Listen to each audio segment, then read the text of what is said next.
US forces captured Saddam Hussein on December 13, 2003. They found the former Iraqi leader hiding in a spider hole near Baghdad. This marked the start of his final chapter that ended with his execution 3 years later. The operation was one of the most important manhunts in history. The trial began on October 19, 2005. Saddam faced charges for killing 148 Shiite men in Dujail. The UN Human Rights Council pointed out serious problems with the legal proceedings. The court sentenced him to death on November 5, 2006. Officials at Camp Justice in Baghdad were quick to carry out his execution on December 30, 2006. Many criticized the rushed process that denied him a proper appeal. Let's get into the dramatic final days of Saddam Hussein in this piece. The story spans his capture, controversial trial, and ends with his dawn execution on Eid al-Adha's first day. The hunt for Saddam Hussein. American forces began an intensive manhunt for the deposed Iraqi leader who had disappeared from Baghdad 9 months after the US-led invasion. The search focused on high-value targets from a special deck of playing cards given to troops. Saddam Hussein was the ace of spades. Operation Red Dawn. The 4th Infantry Division's analysts achieved a breakthrough with their 3-tier strategy. They focused on 5 families linked to Hussein since his youth. The operation gained momentum after forces captured Ibrahim al-Muslit, one of Hussein's closest associates. Intelligence from interrogations helped identify 2 potential locations near Al-Dawr, which received the codenames Wolverine 1 and Wolverine 2. The mission deployed about 600 soldiers that included cavalry, artillery, aviation, engineer, and special operations forces. Task Force 121 led the operation with the 1st Brigade Combat Team of the 4th Infantry Division. The Spider Hole Discovery. Search teams joined forces at a small farm compound on December 13, 2003, around 8:30 p.m. Baghdad time.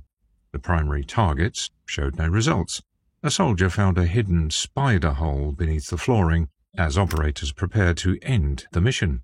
The carefully concealed hiding spot went 6 to 8 feet deep under bricks and dirt. They found an unkempt Saddam Hussein inside, who looked nothing like his former presidential self. First hours of capture. Hussein raised his hands and said, "I am Saddam Hussein. I am the president of Iraq, and I am willing to negotiate." The commando leader replied with a brief message. President Bush sends his regards.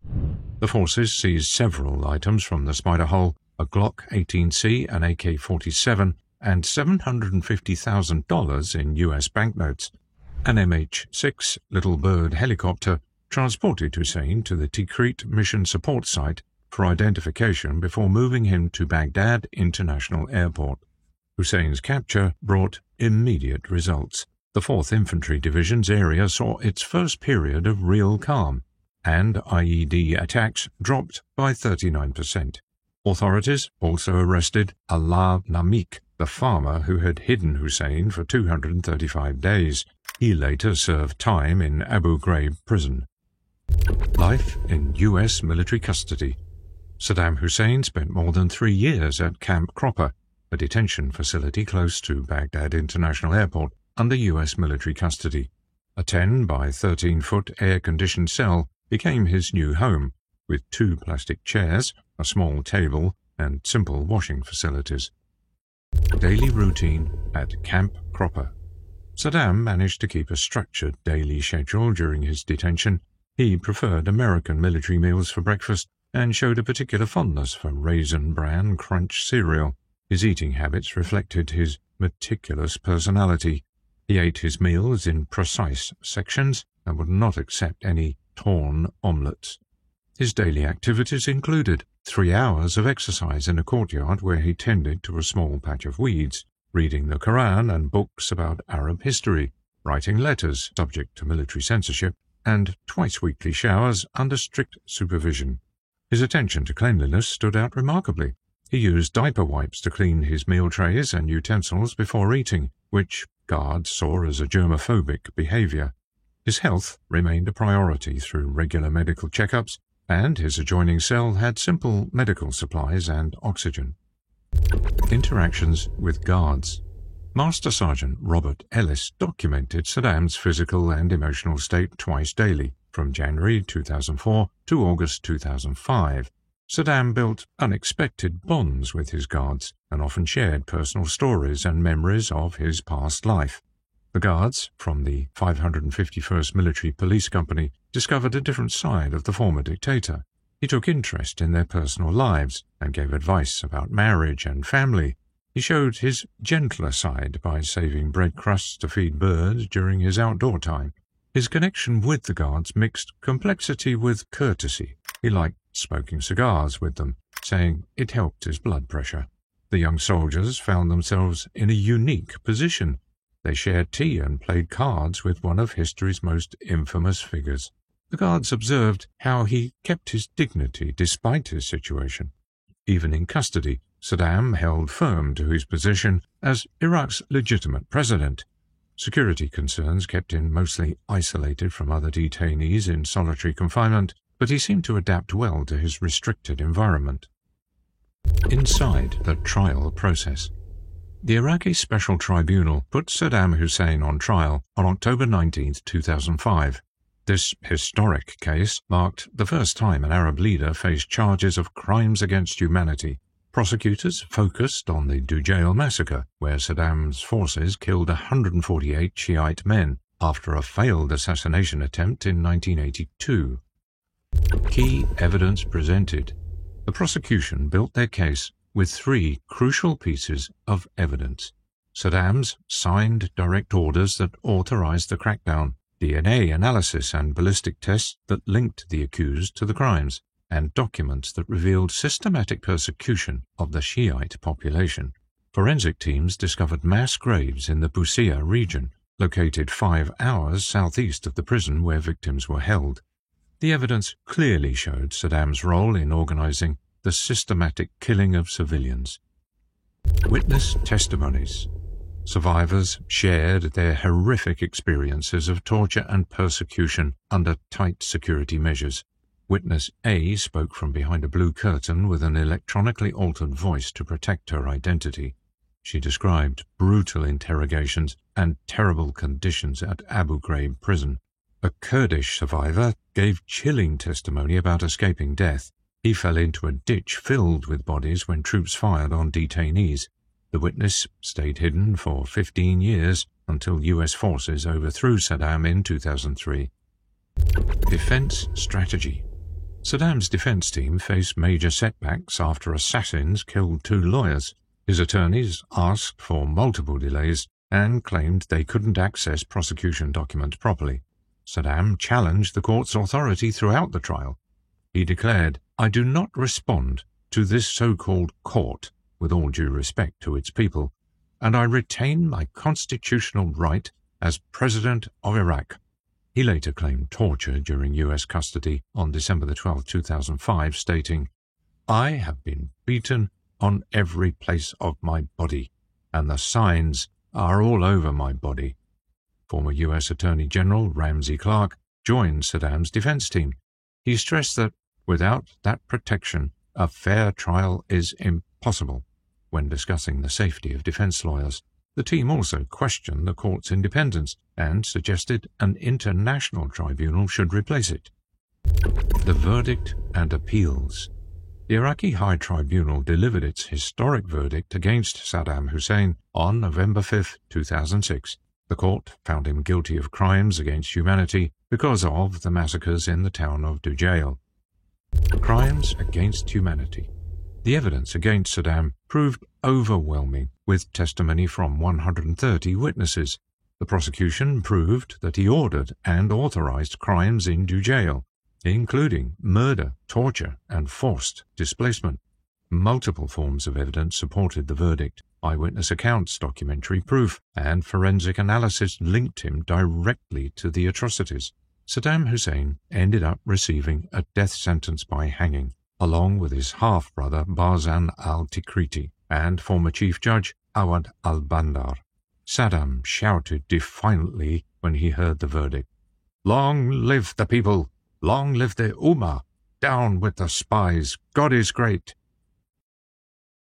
الحكم على المدان صدام حسين المجيد بالإعدام شنقا حتى الموت لارتكاب قتل العمد كجريمة ضد الإنسانية وفق المادة 12 أولا أليف بدلالة المادة 12 أولا ثانيا ثالثا رابعا من قانون المحكمة الجنائية العراقية العليا رقم 10 لسنة 2005 بدلالة المادة 24 من قانون. Legal challenges.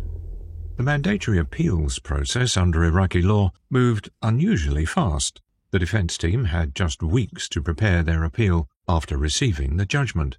9 judges in the appeals chamber processed all complex issues in less than a month.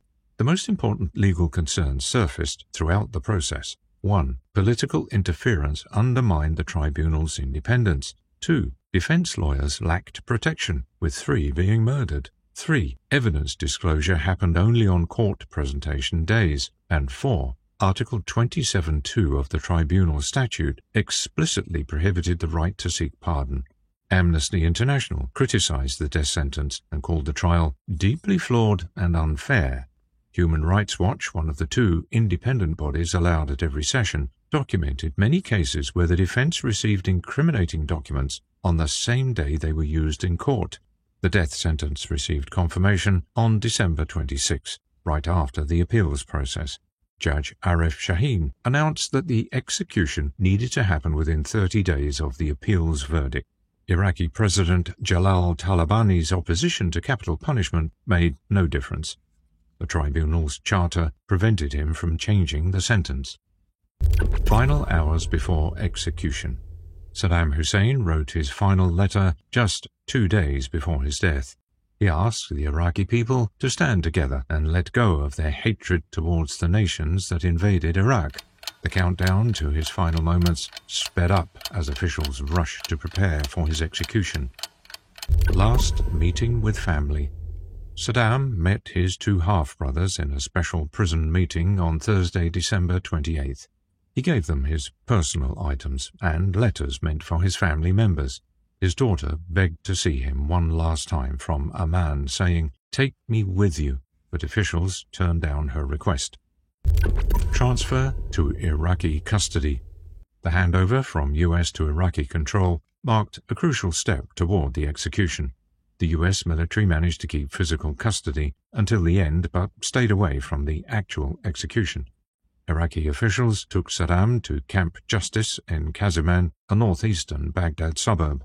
Saddam ate his last meal of chicken and rice with honey-sweetened hot water. He showed both resistance and calmness as he walked to the gallows. He held the Quran and said no to the hood they offered him.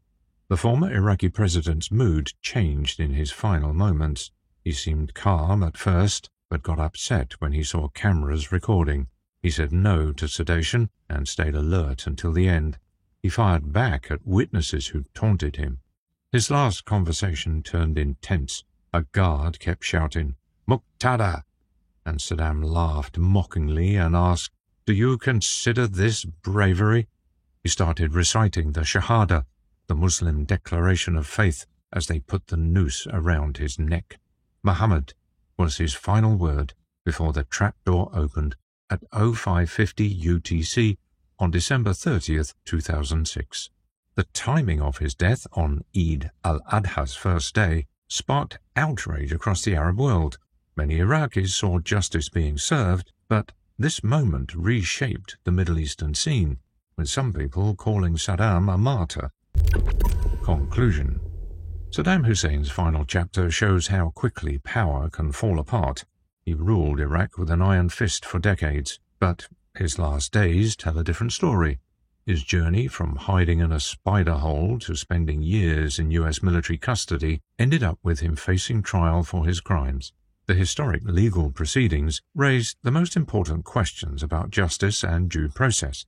Iraqi authorities moved forward with the execution despite international protests over the rushed timeline and procedural problems.